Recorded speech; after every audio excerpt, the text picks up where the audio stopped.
Awesome. So thank you everyone for coming to today's session, hosted by Tina Nyamache. So Tina will be taking us through value proposition and positioning. She's from Africa Diligence, right, Tina? Diligence Africa, but either way, it works. Okay. Awesome. So she let us know what she does there, what the company does. But first, I think each of us can introduce themselves briefly and what they're working on as we wait for the rest of the founders to join us. Then after we've introduced ourselves, Tina will go ahead, let us know what she does and what the goals for her sessions will be. And then we can get into the actual presentation she has for us today. So I think we can start with Collins. Are you in a position to? Yeah, thank you, Alex. Hi, Tina, the rest of the group. So my name is Collins. I'm working on a product called B-Pesa. So B-Pesa is a mobile money platform that allows sending of money or value using any currency to anyone, anywhere. So basically borderless, while still abstracting the whole Web3 blockchain stuff. So for a normal user, it's as simple as they can interact with M-Pesa, just sending money, receiving money, paying for goods and services. So it's M-Pesa on chain, basically. Yeah. So glad to be here just to see how I can better propose my value and position the product. Thank you. Great. I think Machuche could go next. Yeah, hey everyone. Hey Tina, nice to meet you. My name's David Machuche. I'm from Tanzania. We're building NetPay. It's an all-in-one stablecoin platform for payments. This includes payment links, swaps, invoices, as well as off-ramps to mobile and fiat. So we support USDT, USDC, as well as 10 plus local stablecoins, and we have operations in Tanzania, Kenya, Nigeria, Ghana, Nigeria. Sorry, I mentioned that. Benin and Ivory Coast as well. Yeah, we just integrated on Scroll as well. We're building Scroll as well. So nice to meet you again, and looking forward to the call. Awesome. Dennis?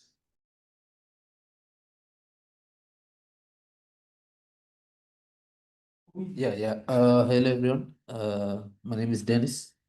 I'm working on a project called Expendi, and ideally, the goal is to help crypto users be able to manage their crypto spending, mostly inspired by an application called You Need a Budget, which essentially helps you to know where you're spending your money.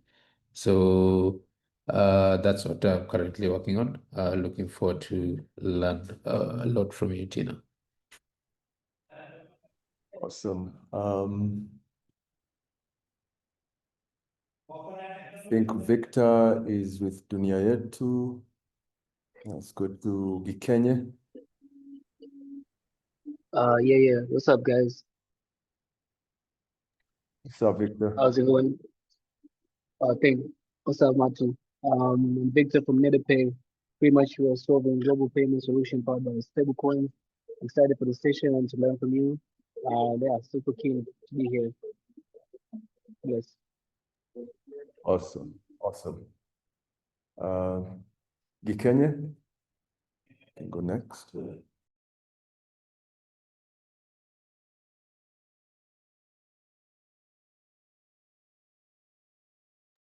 Maybe as Gikenye prepares himself, you can go to Liki.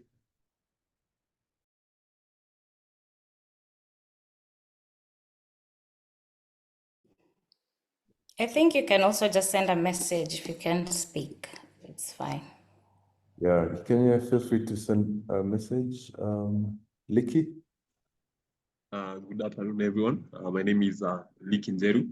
I'm working on Quest Panda, a content creator platform where creators from TikTok, Instagram, and Twitter get to earn money by creating videos talking about products and posting them online. We are doing this by collaborating with Web3 products, which have launched new products, and they want to do these social media campaigns. So we connect them with the creators on our platform. We assist them to create the content they post online. Yeah.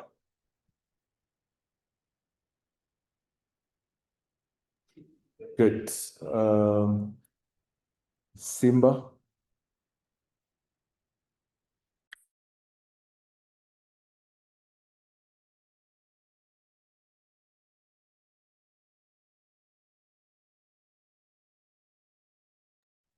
I see Simba is not able to speak.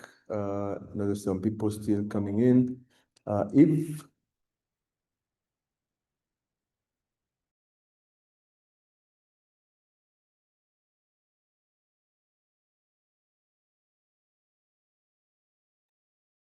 are able to speak.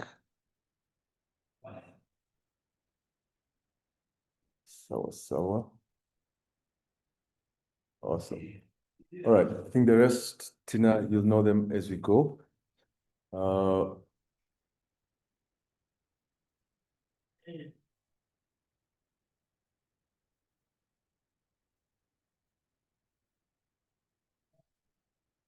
Yeah, so the rest of them you'll know them as we go. But essentially, Tina, to give you a brief, this is the Kenya Scroll Node Founders Program. This is the first one. It's a 3-month program that culminates in a demo day for the products that the teams are building. So the teams here are mostly Web3 crypto native builders building across different verticals. We have a team from Tanzania. That's Machuche, Victor, and Simba building NedaPay. Then Collins, Ikenye, Liki, Dennis, and some others who are not here today, Kenyan founders. So the whole point of this is for us to learn from your experiences, Tina, and to apply to our products, and then launch onto Scroll, which is a blockchain L2 network, and then on demo day be able to pitch before a number of industry players, including investors. So some of the products quite early, but they're post MVP. All the products here are post MVP. Some have some traction, some are in the market, and we're already using them. But you'll get to know many more details as you interact with the founders one-on-one. So founders, after this session, we'll put Tina into the official Telegram group for this program, and then she'll share her calendar under the product topic, and then you'll be able to book a 1-hour session with her. So just to introduce or reintroduce Tina once more, just briefly. Tina is from Diligence Africa, or Africa Diligence, she says. She's an innovation strategist with over 14 years of experience in venture development and business growth across Africa. She's specialized in investment readiness, venture capital, and helping startups secure funding. She's a co-founder, former co-founder and chief growth officer at Raise Impact Technologies, where she led a 2.1 million seed round and launched a number of products there. Also, she's worked at a Village Capital, Norek Wasafiri Consulting, led to over 2.5 million in investments there, led Africa operations at Village Capital, as well as Versicorp, Kungana Technology, Simba Smile. And her thing is she envisions a world where strategic partnerships drive meaningful change, focusing on sustainable and impactful businesses in emerging markets. So Tina, welcome very much. We are happy to have you here and we are ready to learn from you. So take over. I'll be navigating through your slides. So just let me know when you're ready to move to the next page. Okay, thank you. Before we start, so really appreciate you inviting me to join this call. I'm excited about learning more about the innovative ventures that you guys are building. I don't know much about the sector specifically, but I am eager to learn. I think back when I was at Raise, I got a glimpse of, we were trying to do smart contracts. So that was the first time I was able to see how Web3 looks like. I want this session to be an engaging session. I'm learning from you as well as you learning from me. We'll be having a mixture of, just sharing the insights that I know and reflecting on case studies. So if you want to add anything into what I've said or share some of your insights, feel free to raise your hand and we can have a little bit of back and forth conversation. So for this particular session, as I mentioned, think of it as a journey.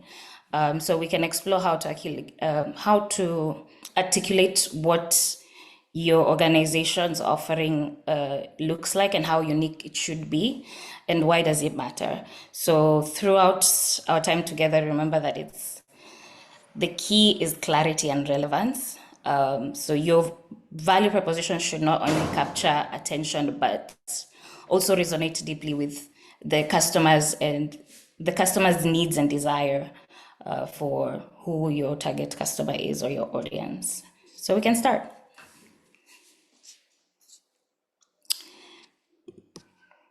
So for this session, I have a couple of objectives that I did outline here. For us, I want to firstly, you to understand your audience, that your audience is crucial. So we'll be able to dive deeper into decode what investors, customers, ecosystem players really want to know about your business. And then, because for me, I believe knowledge is power, and the first part of understanding something is the first step of making your story and your value proposition resonate with people. And then we'll focus on sharpening your story, so transforming mere features into compelling benefits. So we will even create a memorable one-liner that will stick with your audience. So that would be an activity that we will be doing together. And then next, we will utilize proven framework. So I just took one simple framework that I think we can all resonate with. So it's a simple, effective tool to help us build a differentiation value proposition. And then we'll also draw lessons from real case studies, both successful and not successful, African startups, because this is where we are, and understanding what worked for them and what didn't, and how can we take those insights into the business that we're trying to build moving forward. And finally, connecting everything with the emotion and embedding trust, dignity, and community in your messaging. It's really important. So I'm excited to start this journey with you. So we can go to the next slide. Cool. So crafting a sharp and differentiation narrative for, I just call this an African startup. So this is our journey together. So for this one, I was thinking that everyone needs to, communication is key, especially when you're trying to sell a product to anyone. So first, it's you have to do a comprehensive research to understand who is your target audience, what is their demography, understanding how much do they can they afford to pay for your service? Is it a need or a want for them? Do they see it as something that they cannot live without?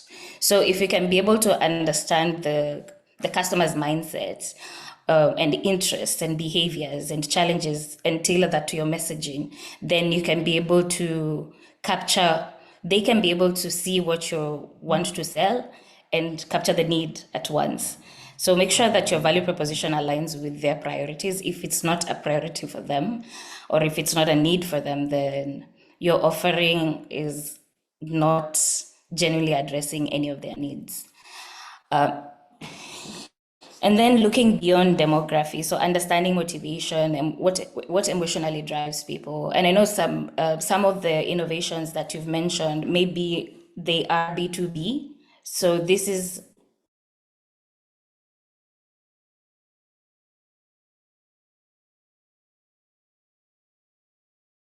tech, then it's okay. Internet is unstable. Just let me know if my internet is gone. I don't want to be speaking to myself. No, we hear you. Okay, great.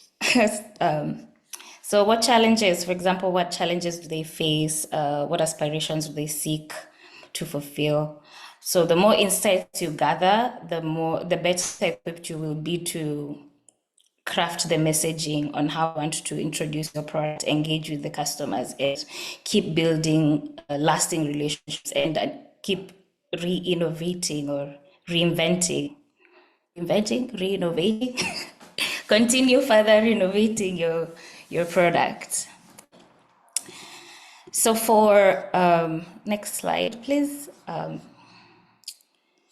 So I did, hello? Okay. I was thinking about the stakeholders in 3 different buckets, but I know it can be more than 3 different buckets. So for us, I was thinking startups, because I've noticed a lot of companies here are touching on B2B. So if it's not B2B, then you can replace startups with customers, direct customers. Investors who will be giving you money, who will be supporting you in a product, and then also customers, which is also B2B or B2C. So in the whole startup ecosystem, I would say that we are starting to have the trust is very low. We have very fragmented regulations in the continent. Affordability is constrained. And if you want to serve bottom of the pyramid, then that means you have to access a wider number of people, which requires a lot of resources from you internally. So then you are just stressing yourself. So I feel like all of them are kind of intertwined. So then you need funding. So then for you to be able to convince the investor to give you money, you need to show them the clarity. So they need to understand clarity. They need to understand how are you thinking about your traction? How do you see your numbers? How do you see it grow? And if you cannot be able to clearly communicate this and also be able to predict growth, and prediction of growth comes back to understanding your customers. So being able to going back to the previous slide, being able to have all the answers that you have in your mind answered about your customer, the demography, the interest, the behavior, everything that you need to know. If you have those answers, because most of these are the questions that investors are asking. And when you're at an early stage of your business, it is you who investors don't invest in business, they invest in founders. So they want to understand that you really understand what type of product you're creating, who you're creating it for, and do you deeply understand their needs. So you're selling trust to investors. So they're trusting you to know what you're doing to be able to build a business. Going back to the next slide. So customers, again, for us, we want trust. We want something that is relevant. We want something that is affordable, mainly because our economy is not, going well. So thinking about all these external factors that would directly affect the pocket of your customer is really key. So that could be economical, social, political. So if you're able to understand their needs outside your business and how that could affect your business, then how do you convince them to save some money and give you that money to buy your offering or service?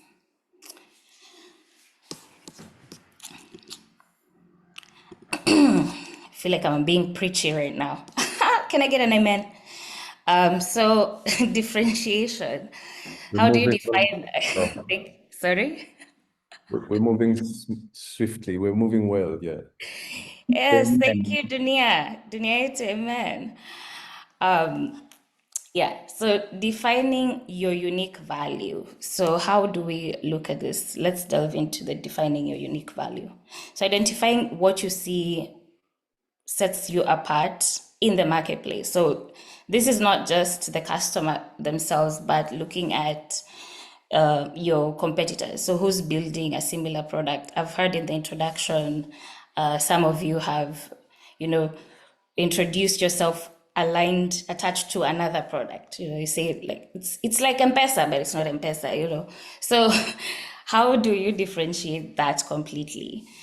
So whether it's the quality, innovation, expertise, exceptional customer experience, this unique advantage is the foundation of your value proposition, and it's what attracts and retains your target audience. So for example, I would say, let's say like Hello Tractor. Hello Tractor, when they're introducing themselves, they'll always say, we are the Uber of tractors, right? But at least they're the Uber, but they're doing tractors, they're not doing cars. So that's a huge differentiation in those two things. So being clear, articulating your distinctiveness from the beginning, you're not only enhancing your brand, but you're also making sure that you're standing out in a competitive landscape. So in Africa, differentiation often means addressing local challenges in innovative ways, which I don't believe that's necessarily how we should be defining it. So, for example, if you take Flutterwave, I'll be using Flutterwave a lot. It doesn't mean that I'm the biggest fan. It's just that the case study is, in terms of case study and context outside, it has the most context when it comes to startups. So they are being successfully seamless across borders payments, especially West Africa. And they're tackling issues that most foreign fintech solutions are not able to address in the continent. And so through that, even if their product is not as user friendly as I think it should be, they are operating in over 35 countries and still growing. So, question to you: what's the specific problem do you address within your market, or what specific problem do you want to address within your market? So maybe you can take it down on the side and just think about it as we're and I know most of you already know because you're doing your MVP already. But now asking why is that? Yeah, Yes. sorry to cut you off there. So if I can just take you back to the point where you mentioned like the truck company that said they're the Uber of trucks, right?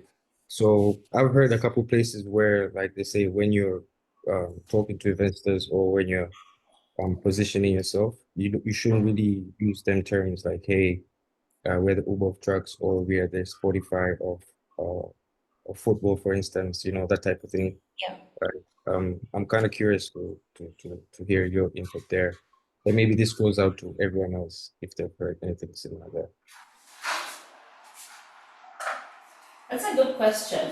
I think for an industry that is a niche market, there can be sometimes it is necessary to help the person that you're trying to pitch familiarize themselves. So, for example, if back in 2000, and when did Uber come to Kenya? 2008, I think. So when Uber came to Kenya, then we had Bolt, and then we had, I don't know, Little Cabs or something. But if Little Cabs was trying to approach an American investor, the American investor doesn't understand Little Cabs. So they maybe want to connect it to how big it can be, right?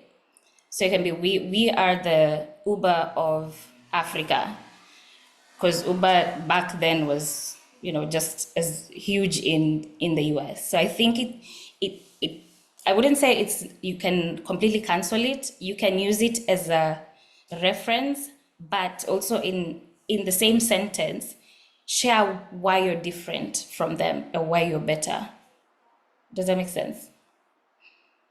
Yeah, it kind of does. It kind of does. I'm guessing it's a context thing, right? So maybe Yes. depends on the kind of conversations you're having, if it's a serious investor or if it's like a casual convo where you're trying to get someone to understand the basics. So Yeah. yeah, but I'd love to hear like everyone else's point there, like how they would approach it. So Or for by instance, show of hands, yeah. who has had to explain it through, comparing it to another one? I see David.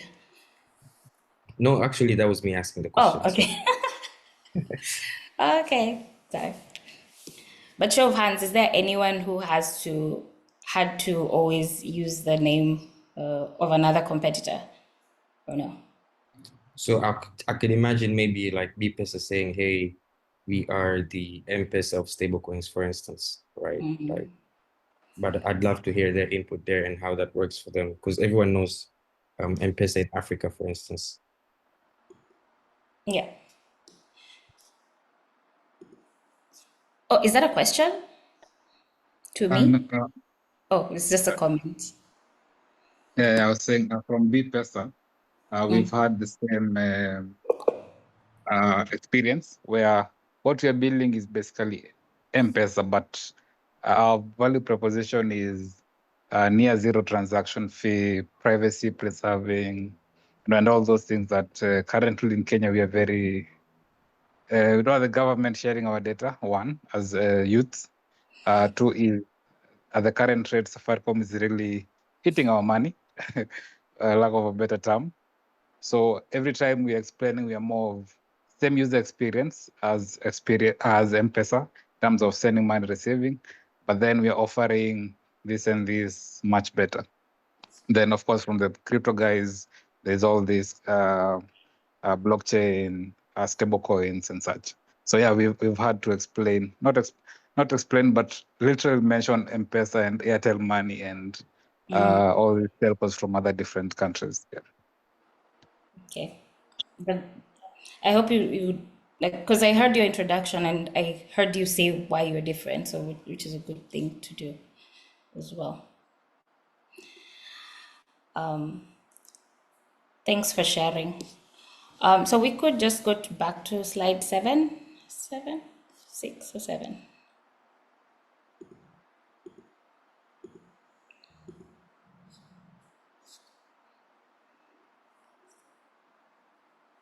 No, 6. Next. Now you're back in slide 2, 3. Okay. As we look for, so focus on benefits and not features. I think that's where what we were also emphasizing on during, as you guys were sharing your stories. So I think it's very important to highlight like as I mentioned, like the product, how your product and service is improving solutions and how your approach is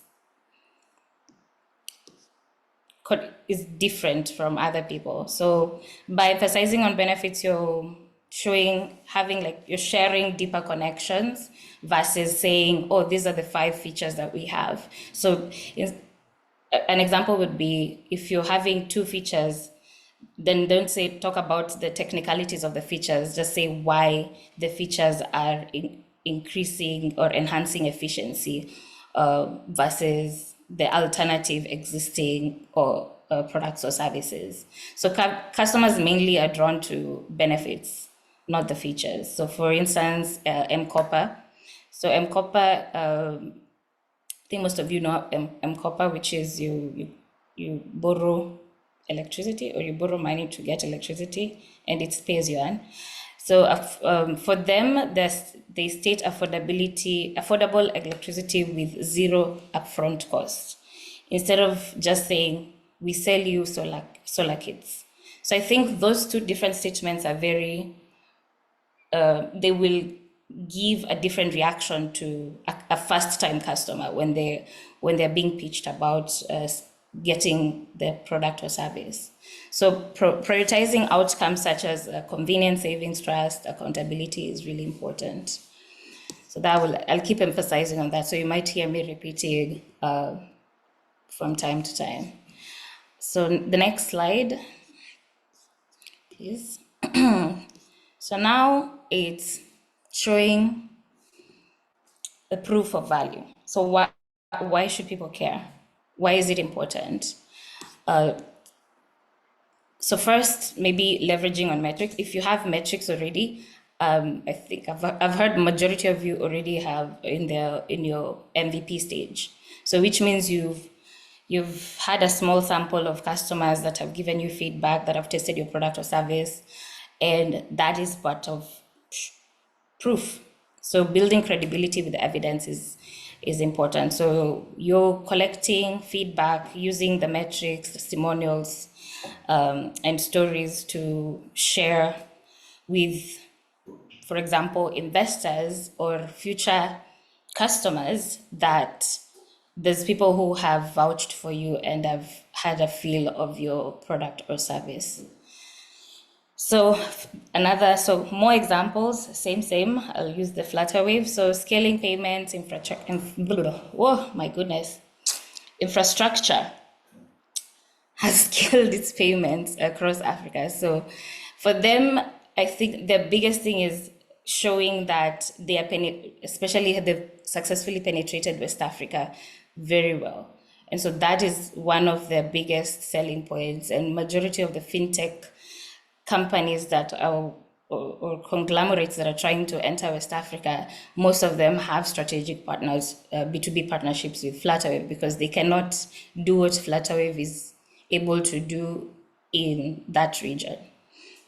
So the other thing is Andela. So Andela also has been able to package African tech talent or affordable tech talent for global clients. So I think initially a lot of foreign clients were not inclined to hire techies in the continent. So I think through Andela, they've built a lot of credibility to show that not just our people are smart, but also we can do way more. M-Copper, financial inclusion via pay as you go. So that has really worked for them. They have shown it's working. They're showing that they're making money. I think now they're doing they've done their series C or D. Most of these ones are over their series C of funding. So by that, it shows that they've grown across regions. They have enough customers to show that their product is working. So highlighting failures also reinforces learning. So don't be shy to share that maybe your customers, 5 or 50 of your customers say they didn't like the product. It is okay. But then the next question would be, why didn't they like the product? What would they like to see different or feel? Or maybe they'll say, it's just the same as M-Copper. I don't know what you're doing different. So those feedbacks are the ones that you go back to your drawing table and keep tweaking and redefining and refining your product, service, and value proposition. Yeah, I'll pause there for any questions, if there's any, as we go to the next slide. Or also you can share your own experience.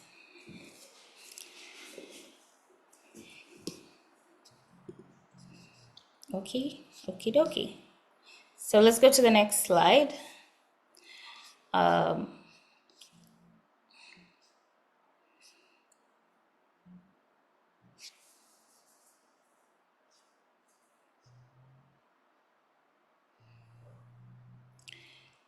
So, yes. So aligning your product, I think I already mentioned earlier, and aligning your product with the emotional drivers. So we are looking, so first, when we are aligning our solutions with these drivers, we should foster a stronger connection with our audience. So I don't know if it's, can you hear me? Or, because I'm seeing you're checking your network connection. Yes, we can hear you. Okay, perfect. Okay, so the first thing is you need to consider trust and safety. So especially, I think everyone in this, or majority of you, are using software, a combination of software for service, or software products for service. So it's really important for people to trust that whatever data they're giving you, they feel safe. So trust and safety is important. So her rides, her rides, women only ride services. So that is something that for them, when you're thinking about her rides, is, as a woman, I'm thinking I feel safe being driven by a female driver at night in Nairobi. This is an example. So financial dignity and inclusion. So these are some of the slogans that some of these brands are attached to. So when you're thinking of MCO, you're thinking financial dignity, you're thinking inclusion, you're thinking affordability. You can plan your finances. Community resilience and safety. So Lumkani fire detection for informal settlement. So that would be community resilience and safety. It's what I would resonate with that word. Maybe one of you can give me a slogan, not for Safaricom, but one that you think is attached to a brand for you. Pepsi, there for more. Oh,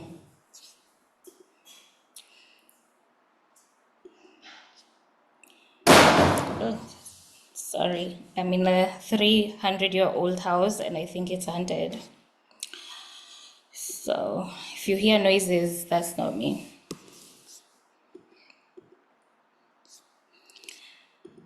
Okay, we can go to the next slide. Which is,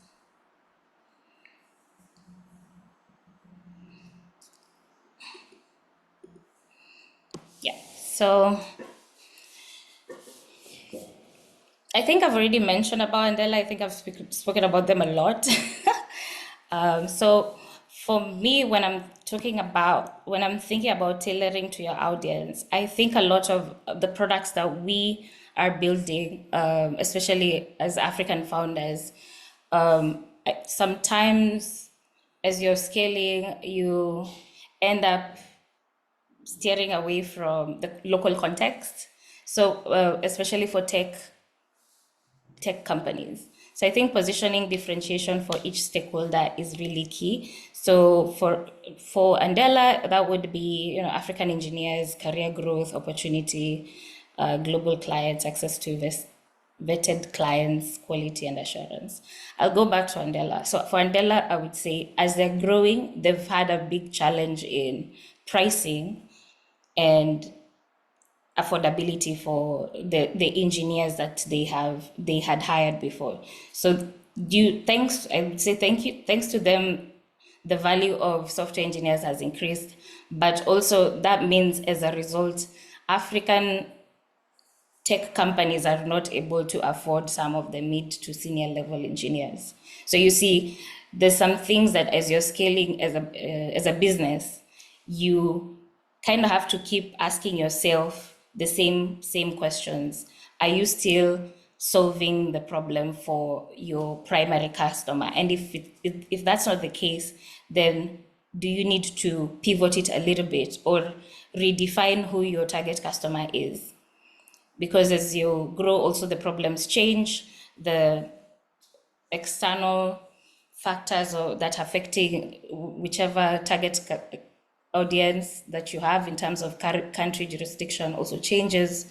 So those things need to be put in mind as well. And that needs to be like consistency in your messaging. So you cannot say you're creating affordability like at Andela, but then from a local context, companies cannot afford engineers, software engineers that, are also Kenyans, just using the Kenyan context.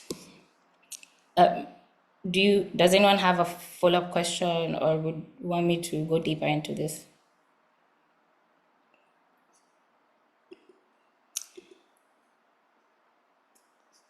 Cool. Let's go to the next one.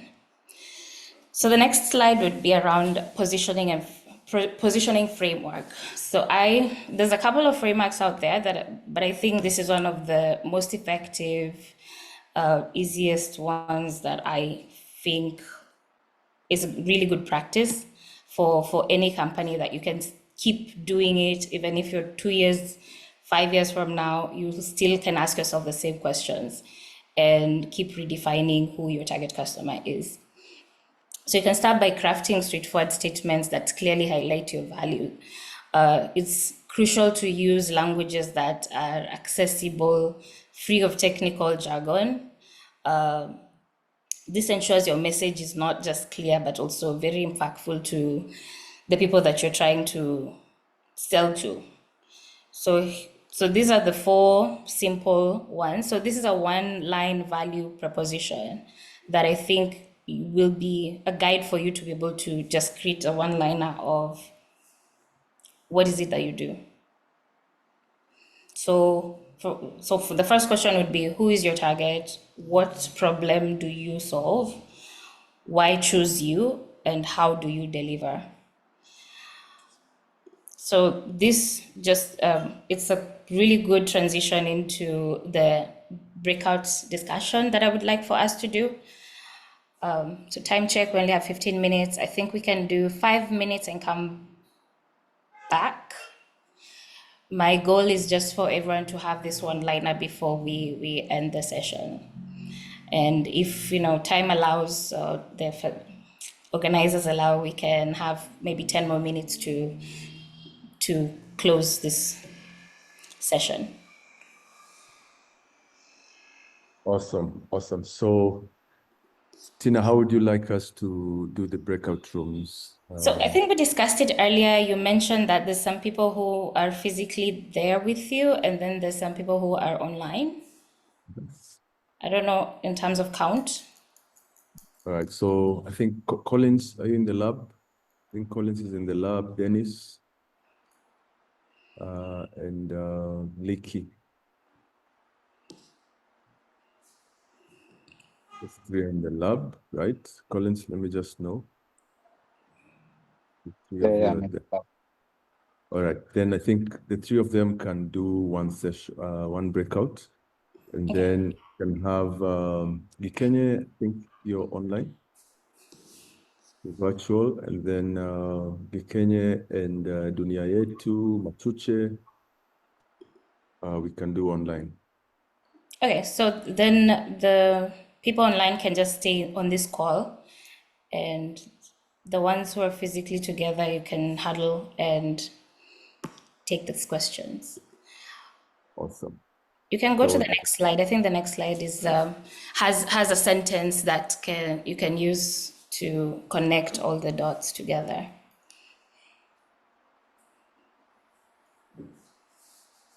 So All right, connect the dots for this is a I'm seeing Giken is asking a question. So this is a one-line activity. You just craft your unique story. What makes you different?